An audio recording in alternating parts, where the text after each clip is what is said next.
Hello, I'm going to walk through this web developing project. In this project, I've created this website using Python and Flask. The code for this project is available via the link that has been provided in the description.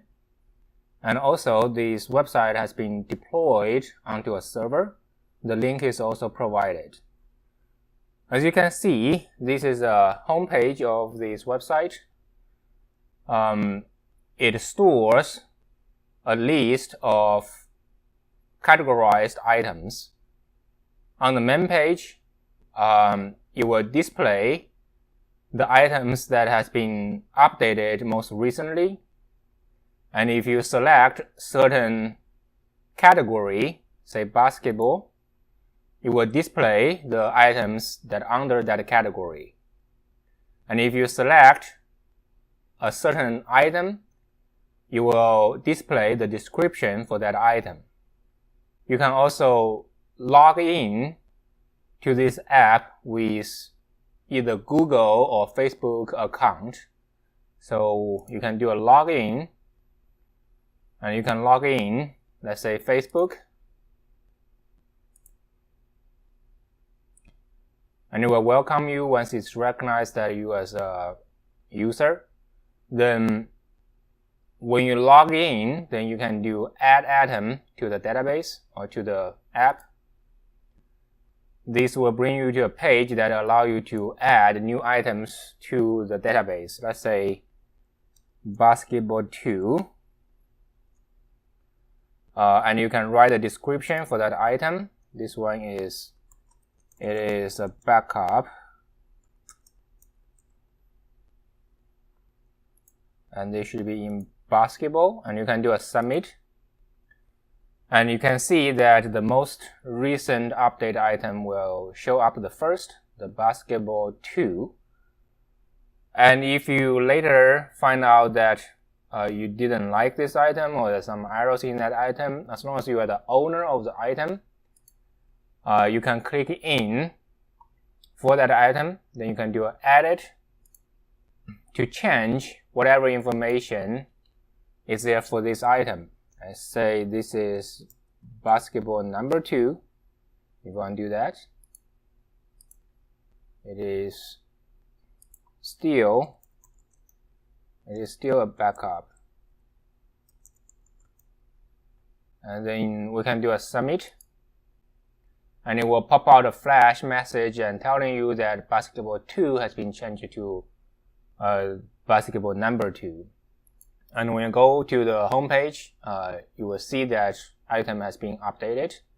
Also, you can delete the item if you would like. So just click on the delete item icon. It will bring you to this page. If you confirm that you want to delete it, click on the delete.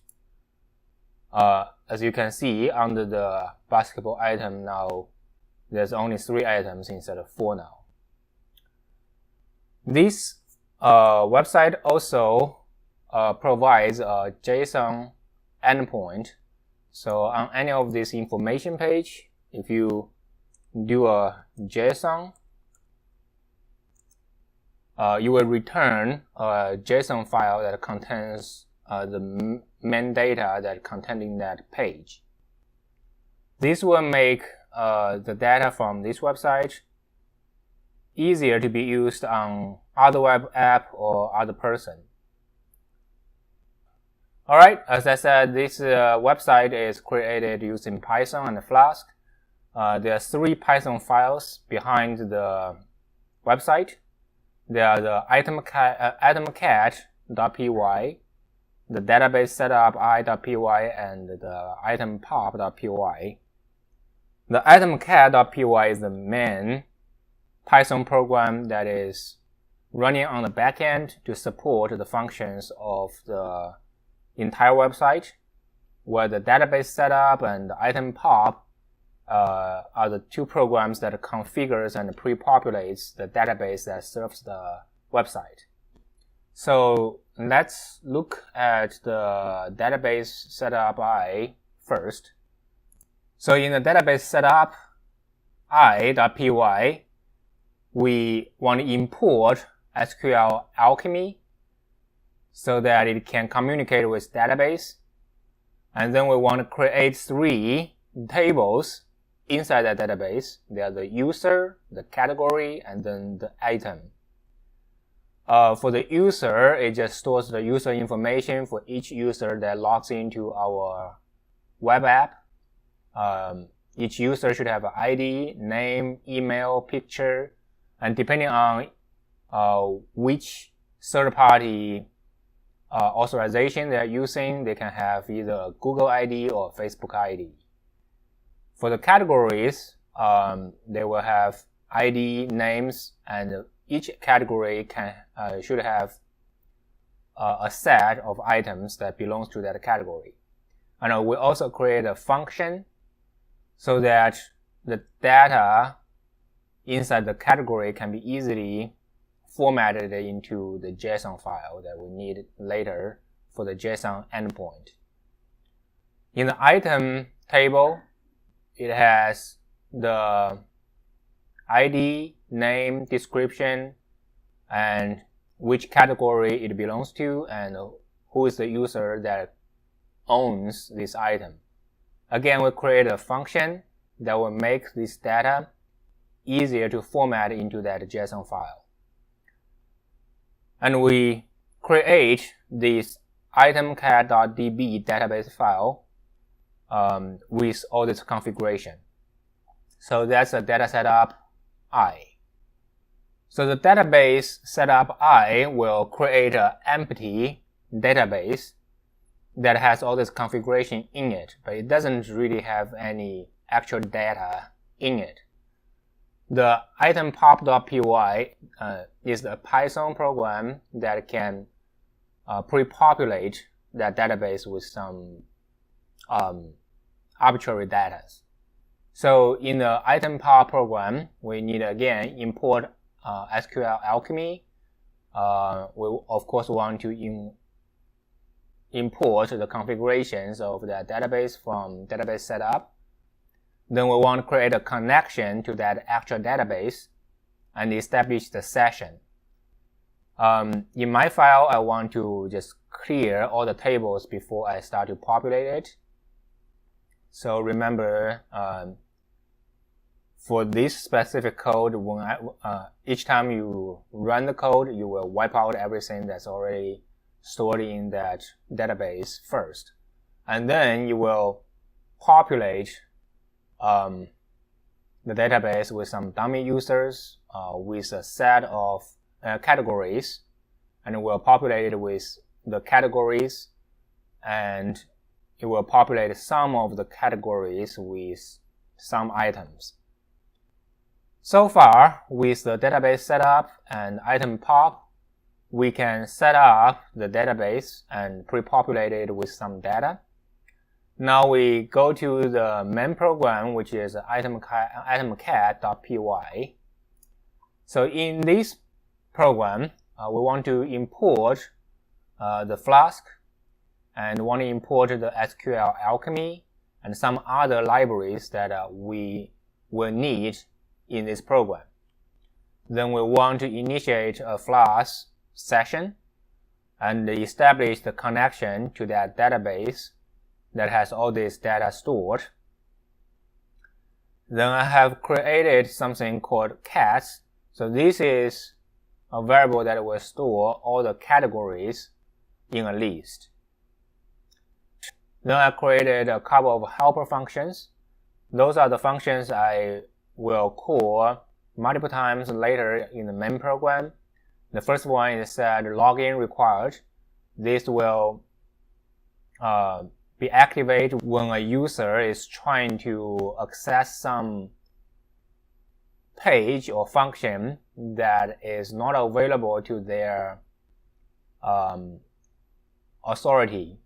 This will pop out a message and inform the user that you need a different authorization to do this function. And the second function, this res page, will pop out a message to the user, whatever message that it is. You will just generate that response apparently we're going to use that in multiple scenarios. The third one is get user ID. This is just to retrieve the user's ID and identify the user and verify if the user has certain authorities. Then create user. This is called whenever a new user is logged into the web app. This will create all the user information in our database. Then we want get user information. This will retrieve the user's information so that we can recognize if the user is a returning user.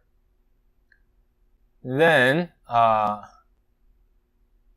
we create a login page that allow people to log in. The first thing to do in a login function is that we create a random generalized 32 digits string, and we use that as an access token generated from our app. And then we store that token into the login session. Then we want to show the user the login page. So the login.html will pop up. We store the token into a variable called state. And then we created this disconnect function. So when certain user wanted to log out, they can invoke this function. The first thing we want to do is to verify that which provider this user was using as their login credential. Because the Google and Facebook, they will have different API address for the logout. So we send them to different functions. And if everything goes through, we clear out the user login information from our website and flash back to the user, telling them they have logged out successfully. Then we redirect the whole page into the home page. So for Google login, we want first to check if the access token or the state that is sending from our website is still the same as what we have generated using the random command. Because if these two are not matching, then there's some shady business in our server. So there's potentially a security breach, and we want to stop user from logging in so that their information won't be jeopardized. If these two are matching, then that's great. So probably there's not much, it's probably okay to just let the user log in. So in that case, we want to use something called an authorization flow. So this is a security checking flow that will verify if the user is a validated user and if the app is a validated app. Like say my website is valid and has been registered with Google and Facebook. So we'll check that. And it will again check if the user is actually sending the request from our web app.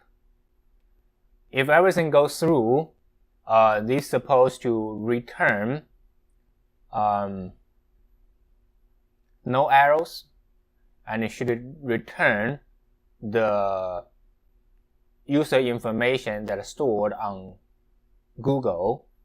So we should be able to retrieve the user's Google ID and email address and profile picture, etc.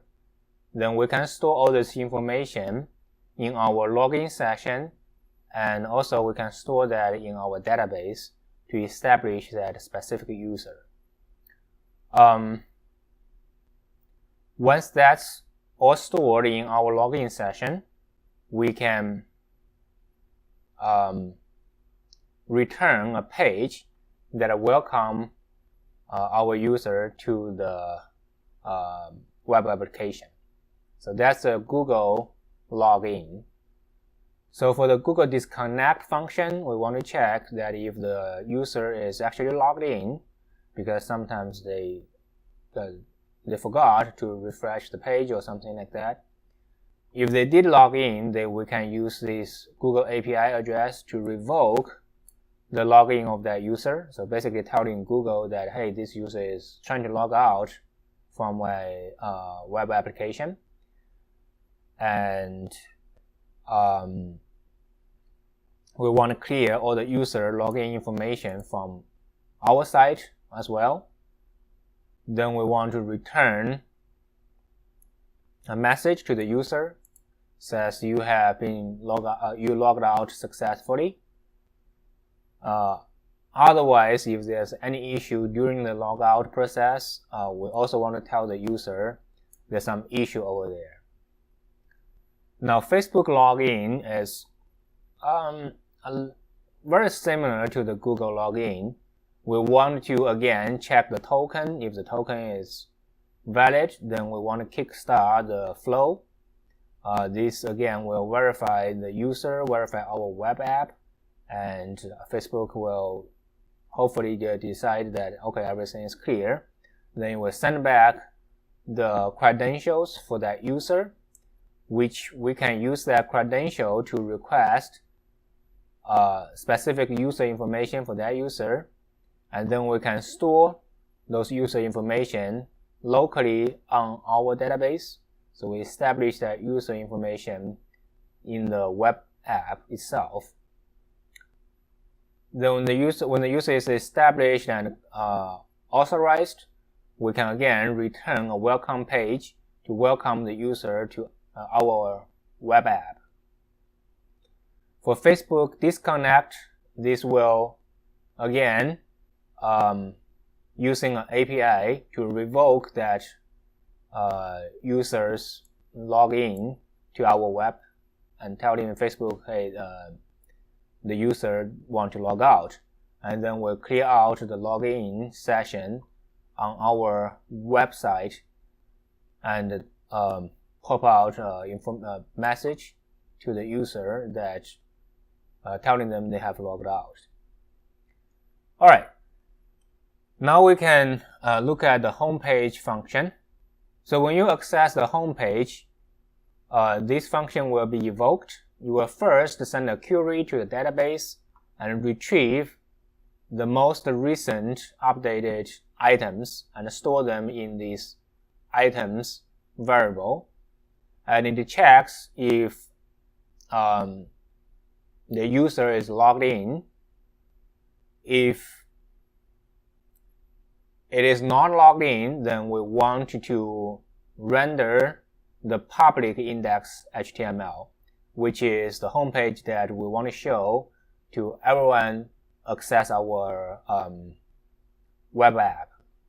And we want to pass in the cats, which is the list of categories that was established at the very beginning of this Python file. The cats is again a SQL query that will return all the categories in our database, and the items are just the most recent updated items. And if the user is logged in, then we want to return a different page that is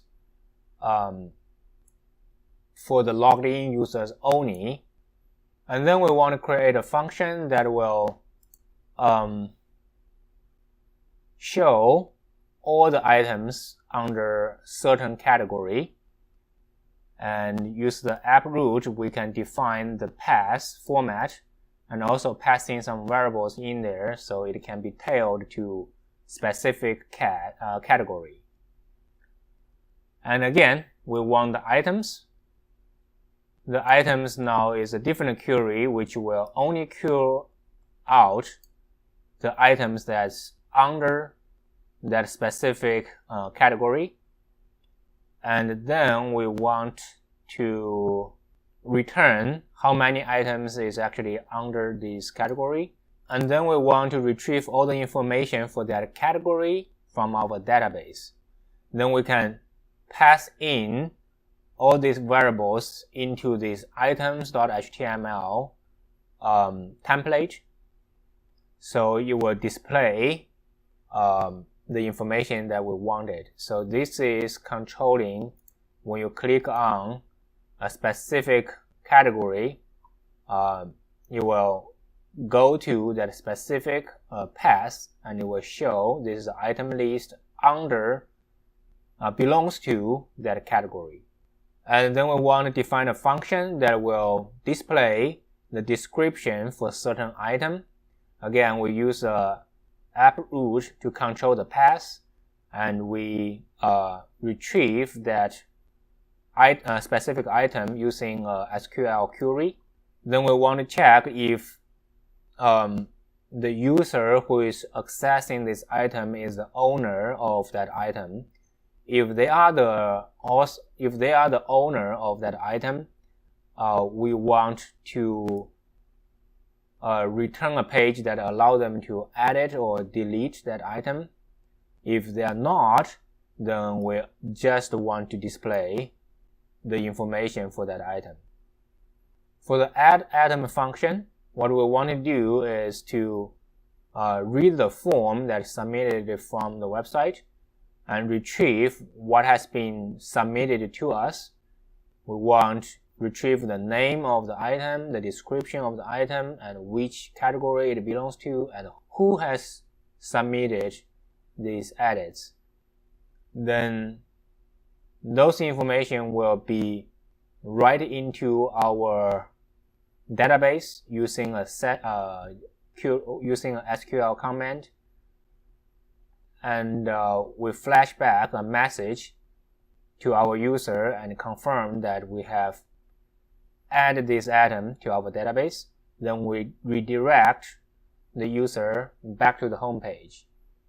For the added item, it's kind of similar. We want to first retrieve that item is being edited. Then we want to check if the user is actually the owner of that item. If they are, then we can just do kind of a similar things as what we did in the add item function. Basically just updates all the information for that item in our database and flash back a message telling people the change was successful.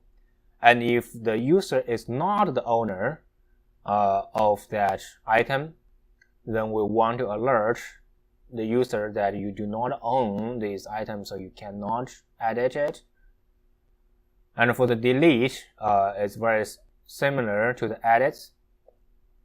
We want to verify if the user is the owner of the item. If they are not, we do not allow them to delete. If they are the owner, then we can allow them to delete that item from our database and flashback a confirmation says the item has been deleted. And down here is just some functions that will create a JSON endpoint. So for all the information pages, if you add a JSON to the path, this will invoke the function asking the Python program to generate the JSON file for that information page. And at the end, this is an if statement that kind of control the function on this app won't run unless they're called as a main. And that is this project.